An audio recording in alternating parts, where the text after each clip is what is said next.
um lugar que os moradores do vilarejo vizinho juram ser amaldiçoado. O carro de Lucas estaciona na estrada de terra batida, seus faróis iluminando brevemente as árvores retorcidas que parecem sussurrar segredos antigos. De dentro, descem Lucas, o entusiasta da aventura, Ana, a cética, Pedro, o piadista nervoso, e Júlia, a documentarista do grupo, câmera em mãos. Eles ignoram os avisos rabiscados em uma placa enferrujada. Não entre. Perigo. Lucas, animado. Prontos para uma noite inesquecível? As lendas daqui são sinistras. Ana, revirando os olhos. Lendas de bêbados e caçadores que se perderam, provavelmente. Pedro, engolindo em seco.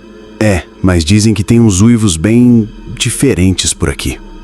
Júlia filma a entrada na mata escura, a luz de suas lanternas dançando entre as árvores. O ar é denso, carregado do cheiro de terra úmida e folhas em decomposição. Após 1 hora de caminhada pela trilha mal definida, eles chegam a uma cabana de madeira rústica, abandonada e em invisível estado de deterioração. A porta arranja ao ser aberta, revelando um interior empoeirado e frio.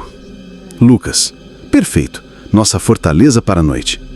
Enquanto desembalam seus equipamentos, Júlia examina as paredes cobertas de teias de aranha. Ela encontra arranhões profundos na madeira, marcas que parecem ter sido feitas por garras poderosas. Júlia, sussurrando. Olhem isso, não parece ser de um animal comum. Ana. Relaxa, Júlia, pode ser só um urso faminto. Eles acendem uma fogueira do lado de fora, as chamas crepitando na escuridão da noite. As sombras dançam ao redor, transformando árvores em espectros ameaçadores. Pedro, contem as histórias de terror agora, assim já me preparo para os fantasmas da floresta. Lucas começa a narrar lendas locais sobre desaparecimentos misteriosos e uma criatura bestial que ronda a mata nas noites de lua cheia, um ser com a força de um urso e a ferocidade de um lobo. No meio da noite, o silêncio da floresta é quebrado por um uivo distante, longo e arrepiante, diferente de qualquer som que eles já ouviram. A fogueira estala e o vento parece sussurrar entre as árvores. Pedro, pálido. Isso não parece um lobo normal. O uivo se repete, agora mais perto, carregado de uma fúria selvagem. Os amigos se entreolham, o medo começando a se instalar nos seus corações. Ana, devemos entrar na cabana, rápido. Eles se refugiam na cabana, trancando a porta precariamente. Do lado de fora, passos pesados quebram os galhos secos, circulando o pequeno abrigo. Um rosnado gutural ecoa próximo à janela. Júlia, filmando com a mão trêmula. Tem alguma coisa lá fora. É grande. Um baque forte sacode a porta, como se algo maciço tivesse se jogado contra ela. Lascas de madeira voam. Os uivos se tornam mais frequentes e agressivos, misturados a arranhões violentos nas paredes da cabana. Lucas, tentando manter a calma. Temos que nos manter juntos, não podemos entrar em pânico. Outro baque ainda mais forte. A porta começa a ceder, vergando sobre a força bruta de qualquer coisa que esteja lá fora. Pedro em lágrimas. Eu não quero morrer aqui. Uma fresta se abre na porta, revelando por um breve instante um olho amarelado e brilhante, fixo neles com uma intensidade predatória. Um pelo escuro e grosso roça a madeira. A porta é arrombada com um estrondo. Na abertura, surge uma criatura colossal, uma silhueta peluda e musculosa, com olhos que brilham na escuridão.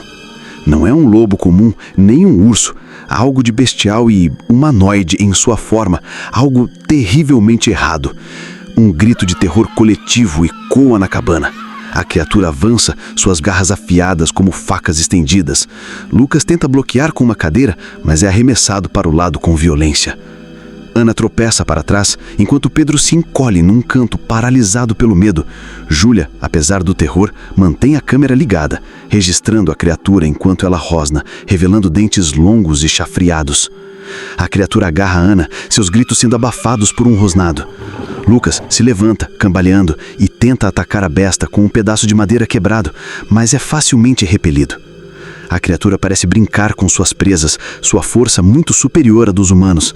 Há uma inteligência selvagem nos seus olhos, um prazer sombrio na caça.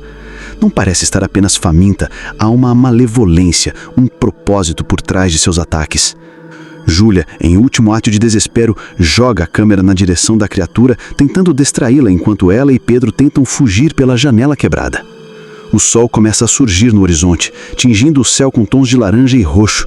A cabana está em ruínas, a porta destruída, as paredes arranhadas. Não há sinais de Lucas ou Ana. Perto da janela, a câmera de Júlia jaz no chão, a lente quebrada. Na trilha que leva para fora da mata, pegadas grandes e estranhas se misturam às marcas dos sapatos dos amigos. Um último uivo distante ecoa pela floresta. Um som vitorioso e sinistro, antes que o silêncio da manhã retorne à mata da caveira, guardando seus segredos sombrios até a próxima noite. A criatura desapareceu, levando consigo suas vítimas, deixando para trás apenas o terror e a certeza de que algumas lendas são reais demais para serem ignoradas.